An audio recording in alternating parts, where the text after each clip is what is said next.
پھر یہ بہت ہی خوبصورت حدیث ہے، سنن نبی داؤد کی اور ترمذی میں بھی ہے مینشن کہ انس رضی اللہ عنہ سے مروی ہے کہ اللہ کے نبی صلی اللہ علیہ وسلم نے فرمایا کہ جو کوئی بھی گھر سے باہر نکلتے ہوئے دعا ریسائٹ کرے، کون سی؟ بسم اللہ توکلت علی اللہ لا حول ولا قوۃ الا باللہ. اس کی ٹرانسلیشن ہے کہ میں اللہ کے نام سے نکلتا ہوں اور میں تمام کے تمام امور پہ اللہ سبحانہ تعالیٰ پہ توکل کرتا ہوں، اور کوئی طاقت نہیں، کوئی پاور نہیں، there is no power no strength except in Allah. He will get the response, اسے رسپانس دیا جائے گا میں بھی فرشتوں کی طرف سے. Your mission has been set right, you are guarded and you are guided. اور شیطان جو ہے وہ اس کو اوائڈ کرے گا، اس کے قریب بھی نہیں آئے گا.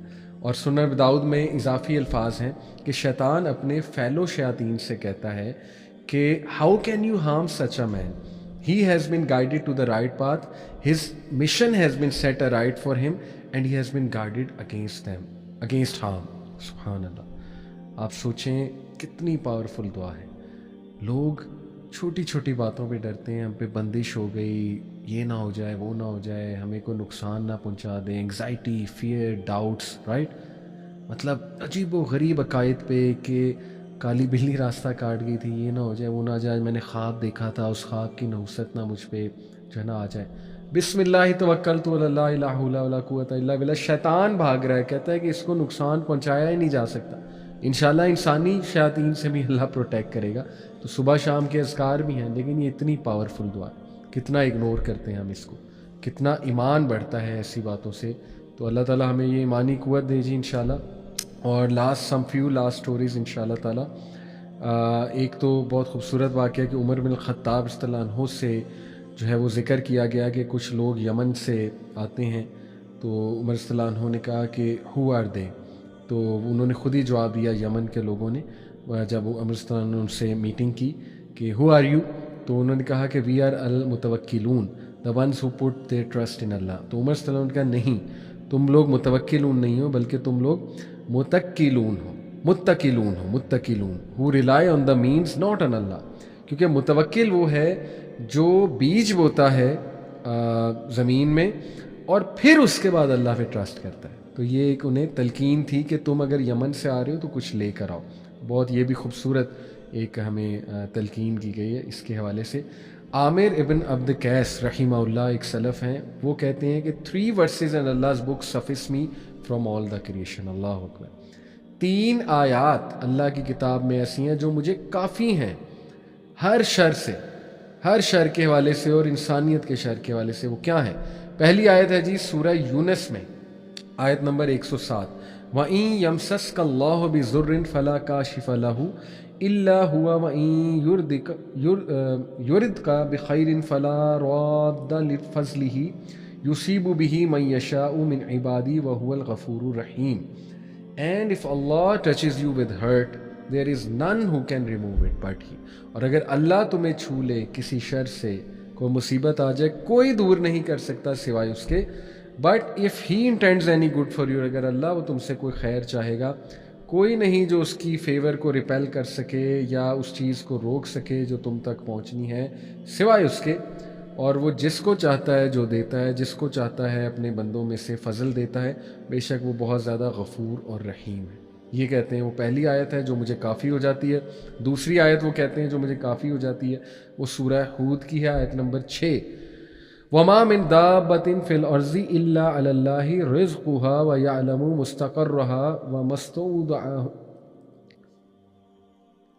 وَمُسْتَوْدَعَهَا كُلَّ فِي كِتَابٍ مُبِينٍ. And no moving living creature is there on earth, but its provision is due from Allah, and He knows its dwelling place and its deposit. All is in a clear book. Allahu Akbar. کہ کوئی بھی living being اس ارتھ پر نہیں ہے، لیکن یہ کہ اس کا جو رزق ہے وہ اللہ کے حوالے ہے، اللہ کے پاس ہے، اللہ کی ذمہ داری ہے. اللہ جانتا ہے اس کے ڈویلنگ پلیس کو اور اس کے ڈپازٹ کو. یہ تمام کی تمام چیزیں درج ہیں کتاب مبین، ایک بہت ہی کلیئر بک میں. یہ آیت انہیں کافی ہو جاتی ہے. دیکھیں اسلاف اس طرح اپنا ایمان اور توکل بلڈ کرتے تھے، آیات سے اسٹرینتھ لیتے تھے. تو ہم گانوں سے لیتے ہیں، ٹھیک ہے، ہم میں یہی تو فرق ہے. بلکہ وہ ایک بہت خوبصورت بات ہے نا کہ ایک سلف سے پوچھا گیا کہ صحابہ اور ہم میں کیا فرق تھا، تو انہوں نے بڑا خوبصورت جواب دیا کہ صحابہ کے ہاتھ میں دنیا تھی اور دل میں اللہ کی محبت تھی. تمہارے جو ہے نا وہ نہ ہاتھ میں دنیا ہے نہیں بلکہ کیا ہے، ہاں بلکہ کسی نے ایک سلف سے پوچھا نا کہ صحابہ اور ہم میں کیا فرق تھا، تو انہوں نے جواب دیا کہ صحابہ کے دل میں اللہ کی محبت تھی اور ہاتھ میں دنیا تھی. تمہارا مسئلہ یہ کہ تمہارے دل میں دنیا ہے اور ہاتھ میں کچھ بھی نہیں، یعنی پھر بھی کچھ نہیں آتا. تو یہ فرق ہے کہ دیکھیں صحابہ کا توکل اللہ سے تھا، انہوں نے دنیا کو دل میں نہیں بسا لیا تھا، ہاتھ میں تھی دنیا، امیر بھی تھے صحابہ. لیکن جب یہاں پہ انٹر ہو جاتا ہے مال اور انسان گریڈی بن جاتا ہے، پھر معاملات خراب ہونا شروع ہو جاتے ہیں. اسی طرح تیسری جو آیت ہے وہ سورہ فاطر کی ہے، اور وہ ہے جی آیت نمبر 2 چیپٹر 35 ورس نمبر 2. وہ کیا ہے جی؟ اور یہ فرما رہے ہیں، میں نے آپ کو شروع میں بتایا تھا، عامر ابن عبد قیس رحمہ اللہ کہ 3 آیات قرآن کی مجھے کافی ہو گئی. تو تیسری ہے جی کہ ما یفتح اللہ للناس من رحمت فلا ممسک لها وما یمسک فلا مرسل له من بعده وهو العزیز الحکیم. دوبارہ پڑھ لیتا ہوں. ما یفتح اللہ للناس من رحمت فلا ممسک لها وما یمسک فلا مرسل له من بعده وهو العزیز الحکیم. آیت نمبر 2 سورہ فاتر. Whatever of mercy that is of good Allah may grant to mankind, none can withhold it, and whatever he may withhold, none can grant it thereafter, and he is the Almighty, the All-Wise. Subhan Allah, یعنی کہ amazing, such strength from قرآنی آیات. یہ 3 آیات کو میں تو کہتا ہوں کہ انشاءاللہ تعالیٰ جو ہے نا جی وہ آپ لوگ نوٹ کر لیں، اور پھر اس کے بعد جو ہے وہ لاسٹلی انشاءاللہ میں کچھ آپ کو اپنے آنکھوں دیکھے واقعات اس حوالے سے بتاتا ہوں انشاءاللہ کہ میں نے ایک عرصہ لاہور میں جب شروع میں رہا تو میرے روم میٹ ایک قاری صاحب تھے، ماشاءاللہ بہت نیک انسان. روم میٹ نہیں کہوں گا، یعنی اپارٹمنٹ میٹ کہہ لیجیے. تو ان کو میں رات کو ماشاءاللہ تہجد پڑھتے دیکھتا تھا، اور وہ نوکری کی تلاش میں تھے، اور وہ کچھ فردر اسٹڈی بھی کر رہے تھے. لاہور میں کوئی نوکری کی تلاش میں آئے ہوئے تھے، اور کچھ فردر پروجیکٹس بھی لانچ کرنے آئے ہوئے تھے. تو ڈیلی وہ قرآن کا آدھا پارہ تقریباً پڑھتے تھے تہجد میں، اور اللہ سے مانگتے تھے. یہ ان کی روٹین تھی اور میں دیکھتا تھا. سبحان اللہ. ہم میں سے کئی لوگ نوکری کی تلاش میں نکلتے ہیں اور دبئی چلے جاتے ہیں، کسی دوسرے ملک جاتے ہیں، اور وہاں جا کے گناہوں میں پڑ جاتے ہیں، اللہ معاف کرے. یعنی اللہ سے تعلق ہی نہیں قائم ہوتا اور بس نوکری کی تلاش میں. تو میں نے اس کے بدلے ایسا انہیں اسٹیٹس ملتے دیکھا ہے ماشاءاللہ. Now he is at a very good position doing lots of projects. ظاہر ہے نام نہیں لوں گا تو ہر بندے کی پرائیویسی ہوتی ہے، بٹ میری آنکھوں کے سامنے وہ اتنا کام کر رہے ہیں، اتنی اچھی جاب اللہ نے انہیں دی ماشاءاللہ، اور ان کے معاملات اتنے آسان کیے. تو this is a beautiful story in front of me کہ جب کچھ نہیں تھا تو وہ صرف اللہ سے لا لگائی ہوئی تھی، اللہ سے مانگ رہے تھے، اللہ کی عبادت کر کے اللہ کو پلیز کر رہے تھے. ہم تو کرتے ہی کچھ نہیں، ہم تو بلکہ حالات خراب ہوں گناہوں میں چلے جاتے ہیں، گناہ کرتے ہیں، اور پھر ہم ایکسپیکٹ کرتے ہیں کہ برکت آئے گی. تو یہ بہت خطرناک بات ہے. اللہ ہمیں ہدایت دے، ہمیں توفیق دے، اور اللہ تعالیٰ ہمیں جو ہے وہ عمل کی بھی توفیق دے. تو جزاک اللہ خیر جی. I hope it was beneficial for you. اللہ ہمیں متوکلون میں شامل کر لے، اور اللہ تعالیٰ ہمیں ایمان کی طاقت دے. اللہ تعالیٰ ہمیں صحیح معنوں میں اپنے اوپر توکل کرنے والا بنائے. اور اللہ تعالیٰ تمام جو لوگ پریشان ہیں، ڈپریشن میں ہیں، اور تمام لوگ مشکلات میں گھرے ہوئے، اللہ تعالیٰ ان کی مدد کرے. جسٹ ٹو سمرائز، دیکھیں توکل ایک فرض عمل ہے ہر مومن پہ، مسلمان پہ، اور اس کے بغیر زندگی گزاری ہی نہیں جا سکتی. زندگی بہت مشکل ہے پہلے ہی. اللہ سے دوری اختیار کر کے ہم اس کو مزید مشکل نہ بنائیں. اور جیسے میں نے آپ کو بینیفٹس بتائے توکل کے، کہ توکل ہمیں ڈاؤٹ سے، فیئر سے، انگزائٹی سے، ورس سے، اور اس وری سے نا کہ کچھ ہونے والا ہے، کچھ غلط نہ ہو جائے، کوئی خوف سے، ان چیزوں سے بچاتا ہے. سبحان اللہ کہ کچھ نہیں ہو سکتا جب تک اللہ نہ چاہے. پھر یہ کہ ہمیں it helps us take on challenges with ease, and it enables us to get through trials and tribulation with absolute peace of mind. پھر یہ کہ یہ ایسی پاور دیتا ہے توکل آپ کو کہ آپ دعا کرتے ہیں، پھر آپ ایون تقدیر بھی چینج کروا سکتا ہے انسان توکل کر کے، سبحان اللہ، دعا کر کے۔ یہ اتنا زبردست ٹول ہے کہ ہر موقع پہ انسان کو کام آئے گا۔ پھر یہ ہمیں بگر پکچر دکھاتا ہے توکل، کہ اگر اللہ نے ایک ڈور کلوز کیا تو سیورل ڈورز اوپن بھی کیے ہیں، تو ہمارا پرسپیکٹیو بڑا ہوتا ہے، ہمارا ویژن بڑا ہوتا ہے، پکچر بگ ہوتی ہے۔ موسٹ امپورٹنٹلی فرم بلیف اور ریلائنس آن اللہ can bring us closer, and in fact it brings us closer to اللہ۔ اور ہمیں کیا چاہیے کہ ہم اللہ کے قریب ہو جائیں۔ اسی طرح ابن رجب رحمہ اللہ نے کہا کہ know that the accomplishment of توکل never negates taking that the means which اللہ سبحانہ وتعالیٰ ہیز ڈکریڈ۔ اللہ ordered us to make an effort, do our best and seek the means in addition to placing one trust in Allah۔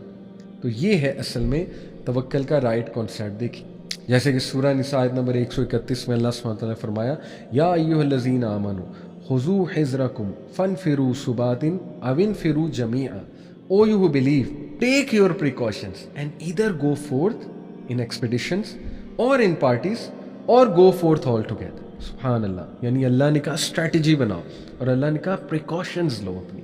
تو یہ بہت خوبصورتی سے توکل کا کنسیپٹ یہاں سے ثابت ہو رہا ہے۔ اس طرح سورہ انفال میں اللہ کہتے ہیں کہ وَأَعِدُّوا لَهُم مَّا اسْتَطَعْتُم مِّن قُوَّةٍ وَمِن رِّبَاطِ الْخَيْلِ تُرْهِبُونَ بِهِ عَدُوَّ اللَّهِ وَعَدُوَّكُمْ and make ready against them all you can of power, including steeds of war, to threaten the enemy of Allah and your enemy and others beside whom you may not know but Allah does know۔ سورہ انفال کی آیت number 60 ہے۔ اس میں بھی کہے کہ اپنی قوت جمع کر لو، اسٹریٹجیز بنا لو، ٹھیک ہے نا، فائٹ کرو۔ اسی لیے مجھے افسوس یہ ہوتا ہے، تھوڑی سی شکایت بھی ہے کہ کہیں نہ کہیں ہم یہ ریئلائز نہیں کر رہے، ہمارا اوور آل ریلیجس طبقہ، کہ ٹرینڈز کتنے چینج ہو رہے ہیں۔ ٹرینڈز چینج ہونے کا مطلب اب یہ نہیں ہے کہ جو اسلام کی انڈرسٹینڈنگ ہے اس کو ہی چینج کر دیا جائے۔ ایک ایکسٹریم سائڈ وہ بھی ملتی ہے نا، وہ کہتے ہیں کہ وقت کے ساتھ اسلام کو ہی چینج کر دو۔ ہم یہ کہہ رہے ہیں کہ کم از کم وقت کے ساتھ ٹیچنگ میتھڈالوجیز کو تو چینج کیا جائے نا، وقت کے ساتھ کم از کم اپنے آپ کو تو گروم کیا جائے نا، تاکہ آپ بہت خوبصورت اور اچھے انداز میں، اسٹریٹجک انداز میں اسلام کے دین کی دعوت دے سکیں۔ تو یہ تو اللہ کا بھی حکم ہے آپ کے سامنے۔ محنت ہی کوئی نہ کرنا، ماڈرن ٹیچنگ میتھڈالوجیز نہ سیکھنا، زمانے کو انڈرسٹینڈ نہ کرنا، اپنے اسٹوڈنٹس کو انڈرسٹینڈ نہ کرنا، اپنی کلاس روم کو انڈرسٹینڈ نہ کرنا، جنریشن زی کا دماغ کیسے کام کرتا ہے اس کو مد نظر نہ رکھنا، اور بس جا کے ایک لیکچر ڈیلیور کر دینا اور بس یہ کہنا کہ بس ٹھیک ہے، یہ جو ہے میں نے اپنی حجت پوری کر دی ہے۔ دیکھیں اچھی بات ہے، دین کی بات تو ہم نے کرنی ہے، لیکن اس کا ہرگز یہ مطلب نہیں ہے کہ ہم پراپر تیار ہو کے نہ جائیں یا پراپر اسٹریٹجیز جو ہے وہ اپنا کے نہ جائیں۔ تو بہرحال قابل غور پوائنٹ ہے، انشاءاللہ اس میں ہمیں بہت زیادہ جو ہے وہ غور کرنا چاہیے۔ اسی طرح دیکھیں اللہ نے قرآن مجید میں فرمایا فَإِذَا قُضِيَتِ الصَّلَاةُ فَانتَشِرُوا فِي الْأَرْضِ وَابْتَغُوا مِن فَضْلِ اللَّهِ وَاذْكُرُوا اللَّهَ كَثِيرًا لَعَلَّكُمْ تُفْلِحُونَ۔ سورہ جمعہ کی آیت نمبر 10 ہے کہ جب پھر جمعے کی نماز اختتام پذیر ہو جائے تو تم پھیل جاؤ، کہاں پہ؟ زمین پر پھیل جاؤ، اور کیا کرو؟ وَابْتَغُوا مِن فَضْلِ اللَّهِ، اللہ تعالیٰ کا فضل تلاش کرو، اور وَاذْكُرُوا اللَّهَ كَثِيرًا لَعَلَّكُمْ تُفْلِحُونَ، اور اللہ کا کثیر جو ہے کثرت سے ذکر کرو تاکہ تم لوگ کو فلاح ملے۔ تو ذکر کا بھی حکم دیا گیا، اور ذکر کا رزق سے بہت گہرا تعلق ہے، اس آیت سے بھی ثابت ہو رہا ہے۔ اللہ کے ذکر سے یہ بھی مراد ہے کہ جب تم مارکیٹ پلیسز میں جاؤ تو اللہ کو نہ بھول جاؤ۔ یہ تو سیکولر ایک سوچ ہے نا کہ مسجد میں آ کے اللہ یاد آئے اور مسجد سے نکلتے ہی اللہ بھول جائے، مسجد سے نکلتے ہی ہم بھول جائیں ہم مسلمان ہیں، ہم نے سچ بھی بولنا ہے، وعدہ خلافی بھی نہیں کرنی ہے، کمٹمنٹ بھی نبھانی ہے، کسی کو دھوکہ نہیں دینا ہے۔ تو اسلام صرف مسجد تک نہیں ہے، یہ تو اللہ کہہ رہا ہے جب مسجد سے نکلو، جمعے کی نماز سے نکلو تو پھیل جاؤ رزق تلاش کرنے میں، لیکن وَاذْكُرُوا اللَّهَ كَثِيرًا لَعَلَّكُمْ تُفْلِحُونَ، اللہ کو نہیں بھولنا، اللہ کو یاد رکھنا ہے کہ بھئی ابھی مسجد سے نکل کے نماز کا یہ آپ نے اگر دیکھنا ہے نا نماز نے مجھے فائدہ دیا ہے کہ نہیں دیا ہے، تو یہ آپ کو دیکھنا پڑے گا کہ مسجد سے نکل کے کیا کریکٹر ہے اور معاملات میں آپ کا کیا کریکٹر ہے۔ ادروائز آپ کو پتہ ہے پھر وہ عبادت نہیں، وہ تو عادت ہے۔ جیسے ایک اسکالر نے کہا تھا نا، اگر آپ نماز پڑھتے ہیں لیکن کوئی چینج نہیں آ رہی تو پھر وہ عبادت ہے، عادت ہے، عبادت نہیں کر رہے آپ. تو اللہ تعالیٰ ہمیں توفیق دیں یہ سمجھنے کی.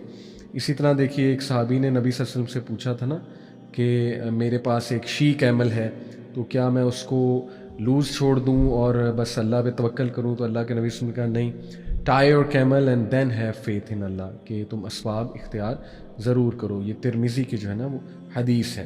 اسی طرح ایک اور حدیث ابن عباس رضی اللہ عنہ سے منوی ہے کہ the people of Yemen used to perform حج without taking any provision with them. Yemen کے جو لوگ تھے وہ حج کے لیے آتے تھے، کچھ بھی ساتھ نہیں لاتے تھے، اور وہ یہ کہتے تھے کہ ہم نے اپنا ٹرسٹ اللہ پر کیا. اور پھر وہ حج پرفارم کرتے تھے، مکہ کے لوگوں کے پاس آتے تھے اور بھیک مانگتے تھے آگے اللہ معاف کرے. تو اس پر اللہ سبحانہ و تعالیٰ نے سورہ البقرہ کی آیت نمبر 197 جو ہے یہ نازل کی. وہ آیت ہے کہ and take provision with you for the journey but the best provision is التقویٰ. اللہ نے کہا کہ ایسا نہ ہو کہ تم بغیر کچھ لائے وہاں آ جاؤ، کیونکہ دیکھیں نا اللہ سبحانہ تعالیٰ کے بھی بنائے ہوئے کچھ اصول ہیں، اللہ کی بھی سنت ہے نا. اگر ہر ایک کو بغیر محنت کے مل جائے تو پھر یہ دنیا میں ٹیسٹ ٹرائل تو کچھ نہ بچا. اس لیے اپنی پروویژن ساتھ لاؤ، لیکن بہترین پروویژن جو ہے وہ تقویٰ ہے. تو یہ بہت خوبصورت جو ہے ہمیں واقعہ ملتا ہے. تو اس لیے ریئل توکل مسلمان کا جو ہے وہ ہوپ ہے اللہ پہ اور ایکشن بھی ہے. With a calm heart, a peaceful self and a truthful faith. کس چیز پر فیتھ؟ کہ اللہ تعالیٰ اب میں نے محنت کر لی ہے، سامان تیار کر لیا، اب جو اللہ چاہے گا اور جو ہوگا وہ اللہ سبحانہ تعالیٰ کی مرضی سے ہوگا، جو اللہ نہیں چاہے گا وہ نہیں ہوگا. اللہ نے دینا ہے تو ضرور دے گا، اور اگر میرے لیے بہتر نہیں ہے تو اللہ سبحانہ تعالیٰ نہیں دے گا. اور پھر پازیٹیو بھی رہنا اس بات پہ کہ اگر نہیں دیا تو پھر یہ بھی اللہ سبحانہ تعالیٰ کی جو ہے وہ مرضی ہے. پھر اسی طرح ابو ہریرہ رضی اللہ عنہ سے مروی ہے کہ اللہ کے نبی صلی اللہ علیہ وسلم نے فرمایا، صحیح بخاری کی حدیث ہے، by him in whose hand my life is, it is better for any one of you to take a rope, cut the wood from the forest, carry it over your back and sell it as a means of earning his living than to ask a person for something and that person may give him or not. یعنی ناپسند کیا گیا اس چیز کو کہ تم کسی سے مانگو، اور بہت بہتر ہے غیرت کے لیے کہ تم جو ہے نا وہ ایک رسی لو اور ایک کلہاڑی لے کر جو ہے وہ ووڈ کو کاٹو، اور اس کے بعد اس رسی کے ساتھ باندھ کر اپنے کندھوں پر لاد کر جا کر بیچو اس کو، محنت کرو بجائے کہ تم کسی سے مانگو. رائٹ؟ تو بہرحال یہ سبحان اللہ خوبصورت طریقہ، پریکٹیکل طریقہ، دوسرا طریقہ توکل انکریز کرنے کا، کیا کہ مینز بھی لینا لیکن ساتھ میں توکل بھی کرنا. اسی حوالے سے ایک اور حدیث آپ کو سناتا ہوں، صحیح مسلم کی حدیث ہے. پروفٹ صلی اللہ علیہ وسلم نے فرمایا، پروفٹ زکریا علیہ السلام was a carpenter by profession. یعنی زکریا علیہ السلام نے بھی محنت کی ہے، کارپینٹری کی ہے. ٹھیک ہے؟ اسی طرح ہر نبی کوئی نہ کوئی پیشہ اختیار کرتا تھا. اور یہ حدیث بھی سن لیں، صحیح بخاری کی. نبی صلی اللہ علیہ وسلم نے فرمایا، no one has eaten better food than that obtained through the hard labor of his hands. سب سے بہترین کھانا وہ ہے جو ہارڈ ارنڈ ہو، خود اپنے ہاتھوں سے ارن کیا ہو محنت کر کے. پروفٹ داؤد علیہ السلام would never eat except from the earnings of his own labor, manual work. سبحان اللہ، حضرت داؤد کا تذکرہ ہے. ٹھیک ہے؟ تو ایسے اللہ نے ان لوگوں کو رتبہ نہیں دیا. اس کے بعد تھرڈ پریکٹیکل طریقہ توکل کو انکریز کرنے کا ہے توحید التوکل، یونیکنیس آف توکل. اس سے مراد یہ ہے کہ ایک بندے کی ریلائنس تب تک کریکٹ نہیں ہو سکتی، سچی نہیں ہو سکتی، جب تک کہ اس کی پوری امید اللہ سے نہیں ہے. یعنی بیچ میں تھوڑی بہت امید کہیں اور ٹلٹ ہوئی. آئی انڈرسٹینڈ انسان ہیں اور کمزور ہیں، شاید یہ پرفیکشن کا درجہ ہم میں اس طرح نہیں ہے جیسے انبیاء میں تھا، لیکن بینچ مارک ہمیں ہائی ہی سیٹ کرنا ہے نا. ہم تو بڑے ویژن کے ساتھ اگر نہیں جائیں گے تو تھوڑا بہت بھی نہیں ہوگا. اس لیے ہم بینچ مارک سیٹ کر رہے ہیں کہ نہیں، تمام کی تمام امیدیں اللہ پہ، تمام کی تمام امیدیں اللہ پہ. اس پہ میں آپ کو ایک مثال دیتا ہوں کہ ایک بندہ کسی کام کے لیے ایک میڈیسن لے رہا ہے. جب تک میڈیسن لے رہا ہے تو وہ کام ڈاؤن ہے اور وہ ریلیکسڈ ہے، لیکن کسی وجہ سے میڈیسن چھوٹ گئی تو اسے انگزائٹی ہونے لگی. تو یہ تھوڑی توکل کی کمی ہے. دیکھیں، میڈیسن آپ نے لے لی، مینز اختیار کر لیا، لیکن اب یہ کہ اگر چھوڑ بھی دی ہے تو ریلائنس اللہ پہ ہونی چاہیے کہ اللہ چاہے گا شفا ضرور دے دے گا، میں نے مینز اختیار کیے ہیں. تو اس لیے یہ بڑی تھن لائن ہے، اس کا خیال رکھنا چاہیے بہت زیادہ کہ صرف اس میں بھی توحید مینٹین کی جائے، توکل میں بھی، کہ نہیں ساری امید اللہ سے.